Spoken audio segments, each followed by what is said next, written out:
So students, we are doing theory of demand. We have seen law of demand, individual and market demand schedule, and as well as their graph, and as well as their functions. Now if you have known the individual demand function, उसको law of demand के साथ एक बार connect कर रहा हूँ. देखिएगा law of demand में कहा था other things remaining constant, price and quantity will follow inverse relation. इसी चीज़ को हमने लॉ ऑफ डिमांड बोला था. यहाँ हमने जब प्राइस राइज हुई है, क्वांटिटी फॉल कर रही है, इसको हमने कॉन्ट्रैक्शन वर्ड बोला था, जो हम चैप्टर में अभी आगे डिस्कस करने वाले हैं.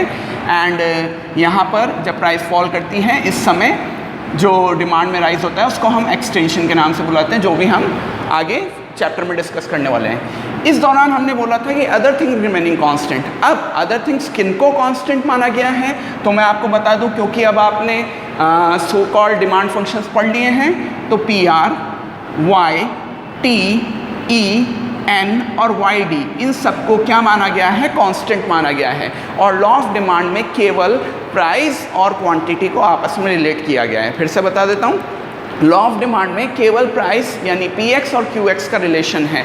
बाकी जितनी भी चीज़ें हैं जो हमने इंडिविजुअल और मार्केट डिमांड फंक्शन में पढ़ी थी, that are P R, Y, T, E, N और वाई डी, इन सारी चीज़ों को हमने क्या माना है, कांस्टेंट माना है.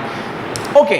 अब जैसा कि हम जानते हैं कि प्राइस और क्वांटिटी का इनवर्स रिलेशन रहेगा, तो हमने बोला था कि डिमांड कर्व जो होगा, डिमांड कर्व जो है वो स्लोप करेगा डाउनवर्ड. यानी जब भी डिमांड कर्व बनता है वो गिरता हुआ कर्व बनेगा, इस टाइप का कर्व बनेगा. वैसे ये फ्लक्चुएट भी कर सकता है, बट हमने कहा था कि हमारे चैप्टर में या हमारे कोर्स में, हमारे सिलेबस में लीनियर डिमांड कर्व है, यानी straight line downward sloping demand curve होगा. तो अगर कोई आपसे पूछे reason for downward slope of demand curve, कि आपका डिमांड कर्व स्लोप डाउनवर्ड क्यों शो करता है या गिरता हुआ ही क्यों बनता है, तो आपको एक लाइन में बोलना है, because of inverse relation of P and Q. अगर आपसे कोई शॉर्टली पूछे कि आपके डिमांड कर्व क्यों डाउनवर्ड स्लोप करता है, तो आपको एक ही बात बोलनी है, क्योंकि प्राइस और क्वांटिटी आपस में इनवर्स रिलेशन फॉलो कर रही है, और शेड्यूल में भी हमने यही देखा था. अब इस टॉपिक को थोड़ा सा डिटेल में देखते हैं. मेजर रीज़न तो यही है कि डिमांड का स्लोप क्यों डाउनवर्ड करेगा, तो पी और क्यू का इनवर्स रिलेशन. बट अगर हम इसके पीछे और थोड़ी टेक्निकलिटी ढूंढना चाहें, तो उन टेक्निकलिटीज़ को 5 पॉइंट में डिफाइन कर सकते हैं. एक है law of DMU, second is income effect, that is real income effect, then is substitution effect, then it is size of consumer group, and lastly different uses. अब इन सारी चीज़ों को वन बाय वन देखते हैं. देखिएगा, लॉ ऑफ डीएमयू कहता है कि जैसे जैसे आप यूनिट्स को इंक्रीज करेंगे, ये लॉ ऑफ डीएमयू वही है, law of diminishing marginal utility, तो जैसे जैसे आप यूनिट को इंक्रीज करेंगे तो आपकी एमयू फॉल करती जाएगी. यानी एक मैं आपको रफ शेड्यूल दे देता हूँ कि सपोज आप कहते हैं कि मैं यूनिट्स 1, 2, 3, 4 कर रहा हूँ, तो मुझे लॉ ऑफ डीएमयू के हिसाब से जो एमयू मिलेगी वो कुछ ऐसी मिलेगी, 10, 8, 7, 6 एंड सो ऑन. और नेगेटिव भी जा सकती है, ज़ीरो भी जा सकती है, जो हम पहले डिस्कस कर चुके हैं. तो देखिएगा, जैसे जैसे मैं नेक्स्ट यूनिट पे जा रहा हूँ, एमयू फॉल कर रही है.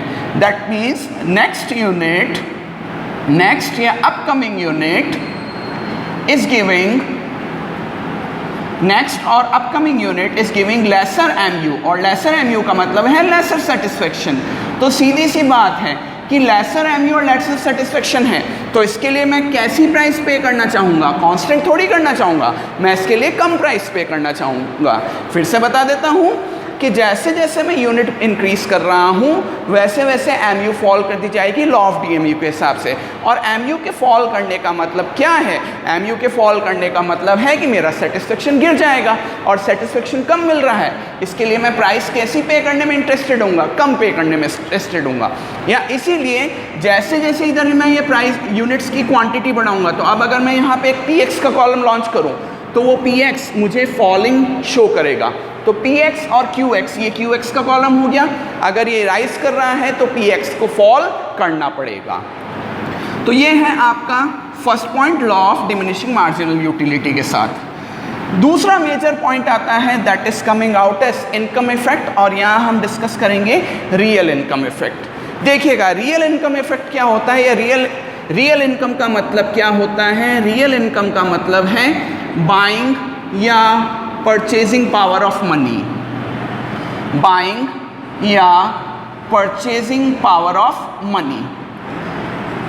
अब सीधी सी बात है, जब हमारी प्राइस राइज करेगी तो हमारी रियल इनकम या परचेजिंग पावर फॉल कर जाएगी, और इसी वजह से हम डिमांड भी क्या करेंगे? कम करेंगे। और अगर हमारी प्राइस फॉल करेगी तो हमारी real income that is buying या purchasing power of money increase कर जाएगी, और इसीलिए हम डिमांड ज़्यादा करेंगे। देखिएगा, इसको एक एग्जांपल से बता देता हूँ। मान लीजिए मेरे पास 100 रुपीज़ हैं, जेब में मेरे 100 रुपीज़ हैं, और जो आर्टिकल मैं ख़रीदने जा रहा हूँ वो 50 रुपीज़ पर यूनिट पे मिल रहा है, वो 50 रुपीज़ पर यूनिट पे मिल रहा है। तो देखिएगा, मैं इसकी कितनी क्वांटिटी खरीदूँगा?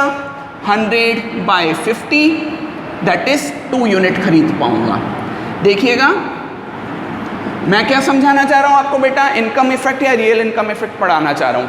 रियल इनकम का मतलब होता है बाइंग या परचेजिंग पावर ऑफ मनी, और यहाँ एक रूल मैं आपको बता रहा हूँ, जैसे ही पीएक्स इंक्रीज होता है रियल इनकम यानी बाइंग या परचेजिंग पावर गिरती है, और इसी वजह से डिमांड हम कम करते हैं। और इनवर्स में जब पीएक्स फॉल होता है तो रियल इनकम या परचेजिंग पावर बढ़ जाती है और डिमांड हम ज़्यादा करते हैं। इसके लिए मैंने आपको एक एग्जाम्पल दिया है कि मेरे पास 100 रुपीज़ हैं और मैं 50 रुपीज़ पर यूनिट का एक आर्टिकल खरीद रहा हूँ, तो आप देख सकते हैं सिंपल मैथमेटिक्स के हिसाब से 2 यूनिट्स में परचेज करके लाऊंगा। अब सोचिए, बाय चांस इसकी प्राइस राइज कर जाती है और 100 रुपीज़ पर यूनिट का ये आर्टिकल हो जाता है, तो ऑब्वियस है पीएक्स के राइज होने से अब मैं कितनी क्वांटिटी कर पाऊंगा? केवल 1 यूनिट कर पाऊंगा।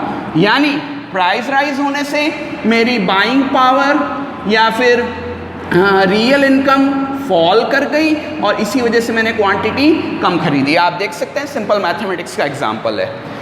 इसी तरीके से बाय चांस इसकी प्राइस फॉल कर जाती है, मान लीजिए 25 पर यूनिट हो जाती है, तो अब आप देखिएगा, जैसे ये प्राइस फॉल करेगी इधर मेरी बाइंग पावर इंक्रीज करेगी या फिर रियल इनकम इंक्रीज करेगी, और अब मैं 100/25 4 यूनिट्स परचेज कर पाऊंगा, इसीलिए मेरी क्वांटिटी इंक्रीज कर जाएगी। तो देख सकते हैं आप, प्राइस और क्वांटिटी का इन्वर्स रिलेशन फिर से आ गया। तो ये है रियल इनकम इफेक्ट। तीसरा होता है सब्स्टिट्यूशन इफेक्ट। सब्स्टिट्यूशन इफेक्ट बेटा जो हमने सप्लीमेंट्री गुड्स या सब्स्टिट्यूट गुड्स पढ़े थे, जो हमने सप्लीमेंट्री गुड्स या सब्स्टिट्यूट गुड्स पढ़े थे, एग्जाम्पल फिर से बता देता हूँ, टी एंड कॉफ़ी। देखिएगा, अगर टी की प्राइसेस राइज करती हैं तो टी की क्वांटिटी फॉल करेगी। इस समय पर्सन कॉफ़ी की प्राइसेस कांस्टेंट होते हुए भी उसकी क्वांटिटी को इंक्रीज कर देगा। यानी टी की प्राइस का असर टी पे तो पड़ा ही पड़ा और कॉफ़ी पे बढ़ गया। यानी जब टी महंगी हो रही है तो पर्सन टी से हटके कॉफ़ी की तरफ सब्स्टिट्यूट हो गया। सेम वे अगर टी की प्राइसेस फॉल करती हैं तो पर्सन टी की डिमांड बढ़ाएगा, और इस टाइम कॉफ़ी की प्राइसेस कांस्टेंट होते हुए भी कॉफ़ी को सब्स्टिट्यूट कर देगा। यानी जहां उसे फ़ायदा दिखेगा, जहां उसको प्राइसेस कम मिलेगी, उस तरफ वो शिफ्ट हो जाएगा। देखिएगा, यहाँ टी प्राइसेस गिरी थी तो यहाँ कॉफ़ी की प्राइसेस कांस्टेंट होने पे यानी कम होने पे पर्सन कॉफ़ी की तरफ शिफ्ट हो गया, कम प्राइस की तरफ वो शिफ्ट हो रहा है। सेम वे इधर देखिएगा, कॉफ़ी की प्राइसेस कांस्टेंट है लेकिन टी की प्राइसेस कम होने की वजह से वो टी की तरफ शिफ्ट हो गया। मतलब कुल मिला के बात इतनी सी है, जहाँ उसे कम पेमेंट करना पड़ेगा उधर वो डेफिनेटली शिफ्ट कर जाएगा। हाँ, ये बात ज़रूर है कि टी और कॉफ़ी के अंदर उसको थोड़ा सा एडजस्टमेंट में प्रॉब्लम आएगा।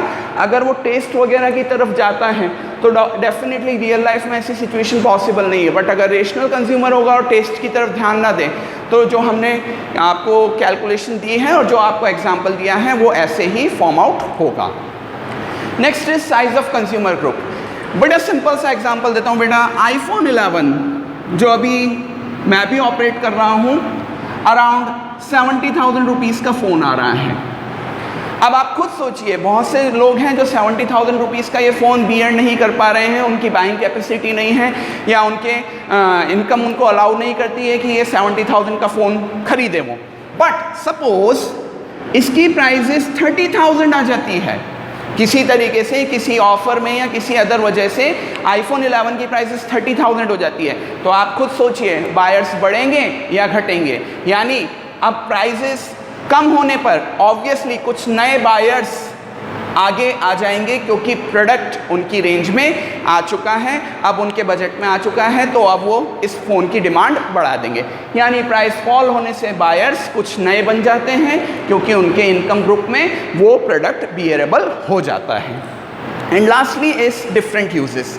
बेटा डिफरेंट यूजेस का एग्जांपल हम इस तरीके से समझ सकते हैं कि देखिए बहुत सारे आर्टिकल्स ऐसे होते हैं जिनके डिफरेंट यूज़ पॉसिबल होते हैं। जैसे एग्जांपल के तौर पे देखिएगा मिल्क। अब मिल्क के डिफरेंट यूजेस क्या हैं? इसको मिल्क को डायरेक्ट भी आप ड्रिंक कर सकते हैं, या तो आप टी में यूज़ कर सकते हैं, आप इसको कॉफ़ी में यूज़ कर सकते हैं, मिल्क से आप कर्ड बना सकते हैं, बटर बना सकते हैं, चीज़ बना सकते हैं। अब सोचिए अगर मिल्क की प्राइसेस घटती है तो आपके घर में मिल्क इन डिफरेंट यूजेस में यूज़ किया जा सकता है। डायरेक्ट ड्रिंकिंग के लिए, चाय के लिए भी हो सकता है, कॉफ़ी के लिए भी हो सकता है, कर्ड, बटर, चीज़ जैसा भी आपकी है, और कोई स्वीट डिश बनानी है, मिठाई वगैरह बनानी है, तो वहाँ मिल्क का यूज़ बढ़ाया जा सकता है। यानी इनमें से ज़्यादा यूजेस क्लिक होंगे। लेकिन बाय चांस मिल्क अगर महंगा बिकने लग जाता है तो घर वालों को सोचना पड़ेगा कि क्या इंपॉर्टेंट है, direct drinking of milk important है, या घर में 2 बार चाय बनना इंपॉर्टेंट है, या हर दिन दही, छाछ और ये सारी वैरायटीज़ होना फूड में हमारे इंपॉर्टेंट हैं। तो देखिएगा जितना प्राइसेस हमारा मिल्क का फॉल करेगा, हमारे घर में उतने डिफरेंट यूजेस में ये मिल्क बढ़ेगा, और इसका मतलब क्वांटिटी ज़्यादा आएगी। जबकि अगर मिल्क की प्राइसेस बढ़ती हैं, इंक्रीज़ होती है, तो हमें इनमें से छांटना पड़ेगा या सॉर्ट करना पड़ेगा कि क्या इंपॉर्टेंट यूजेस हैं, और उन लिमिटेड इंपॉर्टेंट यूजेस को करते हुए मिल्क की क्वांटिटी या डिमांड को फॉल कराना पड़ेगा। सो these are the 5 reasons due to which demand curve slopes downward. Now we will head for failure of demand.